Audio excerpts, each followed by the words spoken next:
Good afternoon, my name is Liam Neild and this is the MU Review, the place where I talk all things Manchester United in the world of football, and unfortunately today I actually have some bad news to report for once. For the first time on this channel, I'm reviewing a game which Manchester United have lost, and to make matters worse, it's a game against Manchester City. The first derby of the Jose versus Pep Guardiola era in Manchester has gone the way of the Sky Blues, and that's always bitter, especially when it's at Old Trafford. I was very disappointed that Jose Mourinho, someone who's renowned for being very good, having a great home record. He never lost at home with Chelsea until I think that 2-1 against Sunderland a couple of years ago. He went something like 80-90 games unbeaten at home with Chelsea, which is unbelievable, and obviously he's only managed to go one home game unbeaten with United. But you know, records like that don't mean much at the end of the day. It's only 3 points. And as much as Man City fans will be rightfully excited and really pleased with themselves for being 4 from 4, need I remind them that last season they won their first 5 games, and look how that turned out. So it's still early doors, but always still a difficulty. And part of the reason why this video is coming out a couple of days late is because I'm only just now recovered from the massive hangover that I gave myself trying to forget what happened on Saturday.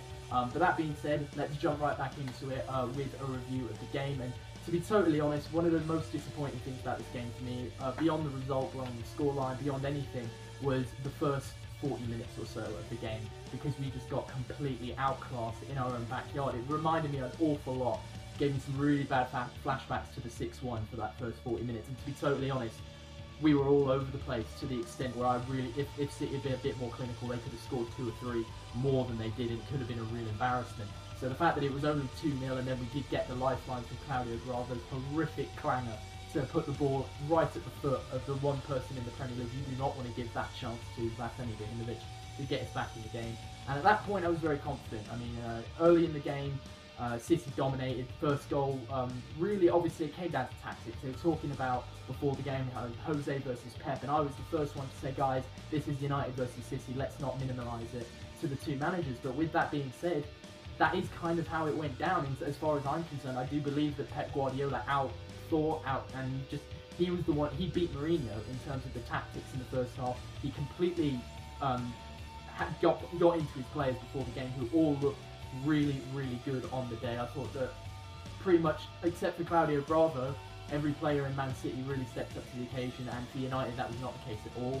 Mkhitaryan and Lingard were both dreadful, both getting taken off at half-time. They were so bad, in fact, that Mourinho called them out personally, and you know, that always gives me a bit of a worried idea in my head, because obviously this Jose Mourinho is the same one who a year ago was basically forced out of the club by his players, who refused to play for him. They just kind of dropped tools. So I'm hoping that this kind of criticism, public criticism, is being taken well by those who are receiving it. I have no doubts about Jesse Lingard's attitude, and I'm sure that he'd be the first to, you know, say he didn't play well, but I'm hoping that they're both mentally strong enough to kind of persevere, and to see that Jose Mourinho isn't picking on them, he's just being honest, because they were dreadful in that first half. Daley Blind looks like he might finally be getting found out at centre-back. His positioning was off, especially for the second goal. He was the one who was playing Kelechi and Acho on side. The first goal, there really wasn't an awful lot we could have done about it. That was basically the problem being that Fellaini and Pogba were started in the middle, and no one was marking Kevin De Bruyne, no one was on Kevin De Bruyne. This is where we needed a Morgan Schneiderlin or a Michael Carrick, even someone who could track Kevin De Bruyne throughout that game, because he won them that game today. You know, make no mistake, he scored the first goal, assisted the second, could have scored the second himself. He's really unlucky, and he was all over the place. And it wasn't until the second half, when we switched to more of a 4-3-3 and packed the middle of the pitch, that De Bruyne's influence started to wane. And I think it comes back to those tactics that Mourinho used. He got it wrong. And don't get I'm a Man United fan. The last few years we've had Moyes and Van Gaal, you know, who are two of the more tactically inept managers that I've seen manage United. Obviously I've only seen 4 managers manage Manchester United, but David Moyes was the death by 1,000 crosses, you know, so this beats that, and Van Gaal was death by 1,000 sideways passes. So ultimately it's okay, he can get it wrong from time to time. Getting it wrong in the Manchester derby, especially one right off the back of the international break at this point in the season, not great, but you know, it's a learning experience. We'll move on, there's no need to panic. all the criticism that I've levied at, our central midfield, obviously Paul Pogba was completely anonymous throughout the game. I thought Ander Herrera was excellent when he came on in the second half. He's the type of player who's been really marginalised this season by the incoming talents of players like Pogba and the surprising resurgence of Marouane Fellaini, who looks a completely different player under Mourinho this season. So Herrera getting forced out of the team by that, he got his opportunity and he took it. He played really well. I think he's going to start against Feyenoord on Thursday, and we'll see a lot of some of the more peripheral players, your Schneiderlins, your Depays, your Rashfords playing in that game. And speaking of Rashford, why didn't he start? That's the question that you really got to ask, and it's a bit like the same thing I said in a review I did of England's defeat to Iceland, something that I still don't like to utter even to this day. Marcus Rashford was brought on with 5 minutes to go and completed more take-ons than anyone on the pitch in the entire 90 minutes, and he was there for 5 minutes, and everyone was throwing themselves at the TV, myself, foremost among them, yelling at Roy Hodgson for why the hell he waited so long to put the man who was obviously the only X factor we had in that team. Why wait so long to bring him on? And it's that kind of stubbornness that really ended up costing us that tournament and costing Roy Hodgson his job. And with Mourinho, I don't think it was quite the same, because to be perfectly honest, before the game, I wouldn't necessarily have put Rashford straight in the team, but Monday morning quarterbacking, as we like to do, and hindsight being 2020, you have to look at the contribution that Rashford made in the second half. Completely changed the dynamic of the game. We were all over City in the second half. We had a real good go of it. He had a goal disallowed because Ibrahimovic was offside. Can't really blame Zlatan for that. I mean, his positioning was slightly off, but ultimately he had no idea what Rashford was going to do with the ball. So, we don't even know if it would have gone in had Zlatan not been in that offside position to throw Bravo off. But yeah, I think Rashford's going to find himself in the first 11 again pretty soon, and I think he forced his way in last season almost through, well, he didn't force his way in, he was in the team due to the injuries that have been picked up elsewhere on the pitch. Now, in a situation where we're blessed with the riches of Zlatan and Mkhitaryan and Rooney and even players like Depay and Martial, who barely played yesterday, or on Saturday, who was our star man last season. Our squad depth is so much greater now that players like Rashford have their opportunities limited, but my God, is he forcing his way into the team. Mourinho cannot ignore him now. He came on and scored the winner against Hull. He came on, lit up the derby, nearly saved it for us. And I think that you're going to have to squeeze somebody out of the team, whether it's Mkhitaryan, whether it's Rooney, whether you do some sort of rotation system where 1 week a certain player comes in. Obviously, depending on the opposition, Rashford's effectiveness will vary, but he's just such a talent, and you can't leave a talent like that on the bench, especially in the game that we had on Saturday. My man of the match was Marouane Fellaini, who's continued his remarkable resurgence, which I mentioned earlier. He was one of the players, in central midfield, which really Pogba was the one who let us down there today, or on Saturday. He was anonymous, and he did not look like the £90 million man that he is. Again, no need to panic. This isn't a situation where Pogba's going to all of a sudden be a rubbish footballer now. He's still a huge talent.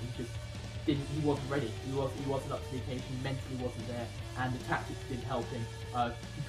He was restricted to that defensive role alongside Fellaini. And in the first half, when City had the ball, how effective can Pogba really be when the other team has the ball? Especially in the fashion that they were playing, he couldn't get anywhere. He was getting passed around all day. So I don't necessarily think that Paul Pogba should be reprimanded too badly for the performance. Obviously, yes, players like him do need to step up, but the tactics didn't help him. And by the time the system was fixed, I think his confidence has been shot a bit, and I think that he's been restricted quite a bit more than we would have liked to see him. Obviously the game against Southampton, against those kinds of teams, he's going to rip it up. And over time, with age and with experience, Paul Pogba will come into his own in these big games, like a player like Kevin De Bruyne, who I said, won the match for Man City, because he stepped up to the plate for this big game. So yeah, on the whole, very disappointing obviously to lose the game, especially considering I got up at 7:30 in the morning to watch it, having only gone to bed at 5 o'clock. So another reason why this video is so late. But there's no need to panic too much. There's no need to get into this deep depression. We've got another game next time. They were playing a Watford team that has been really good this season. A team that got written off last year before it started and ended up playing quite well until a really barren stretch towards the end of the season ended up costing the manager his job. And they brought in another new foreign manager who no one had heard of, and they're doing it again. Those players have got character. Etienne Capoue all of a sudden turned into a dynamic central midfielder, and to come from 2-0 down against the side who finished 7th in the league last year, West Ham, in the big Olympic Stadium, and to then win 4-2. That's something that United would do under Alex Ferguson. In fact, I'm pretty sure it's something we did do under Alex Ferguson at Upton Park against West Ham. So Watford will not be an easy game, but it will be a different kind of game. The atmosphere will be different. We'll be obviously away from home. The pressure won't be quite so extreme, although we do need to get 3 points in that game to keep ourselves up there and punching with the big boys like Chelsea and City, who have really, set the pace this season. So I'm not worried. I'm glad that I'm all in all, I'm happy with the way United are going. There's no reason to press the panic alarm just yet. And look forward to the next game. And we may have lost the battle, but the war is just beginning. This season is going to be a very, very interesting one from a Manchester United fans' perspective, and it's going to be exciting no matter how it pans out. So thank you for watching. Click the like button, comment if you want to have any sort of conversation with me over anything I've said. I'm open to lots of new ideas, different approaches on some of the things that I saw in the game. You guys saw it differently probably. And if you haven't subscribed, go ahead and subscribe. You won't miss any of my videos. They're not that regular. I'm not going to blow up your feed once a week whenever a game's on. Obviously we've got Feyenoord on Thursday, so there'll be a couple coming up at the end of this week. But until next time, come on United.